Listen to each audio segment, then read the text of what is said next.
दोस्तों आपको बता दें, जो भोजपुरी के जो सबसे महंगे सुपरस्टार है वो पवन सिंह, खेसारी और निरहुआ हैं। दोस्तों अगर इनकी फिल्म बॉक्स ऑफिस पर आती है तो एकदम हिट होनी ही होती है।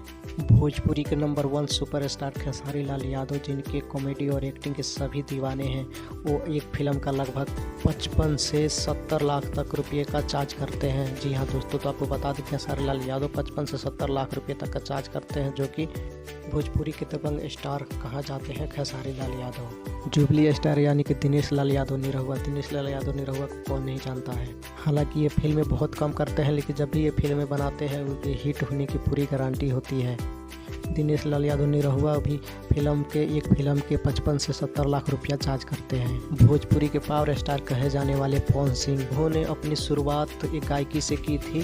भोजपुरी में पवन सिंह सबसे बेस्ट सुपर सिंगर है। जो सुपर सिंगर है पवन सिंह, साथ में एक्टिंग भी करते हैं और इनका फिल्म जो होता है बहुत ही सुपर हिट जाता है और इनके फिल्म देखने के लिए दर्शकों को काफ़ी भीड़ उमड़ता है। और एक फिल्म का ये चार्ज लगभग 70 से 80 लाख रुपया करते हैं, जो कि भोजपुरी में सबसे महंगा फीस है पवन सिंह का। तो दोस्तों ये था भोजपुरी के तीनों सुपरस्टारों की जानकारी अच्छी लगे तो वीडियो को लाइक करके चैनल को सब्सक्राइब जरूर कर देगा। जय हिंद।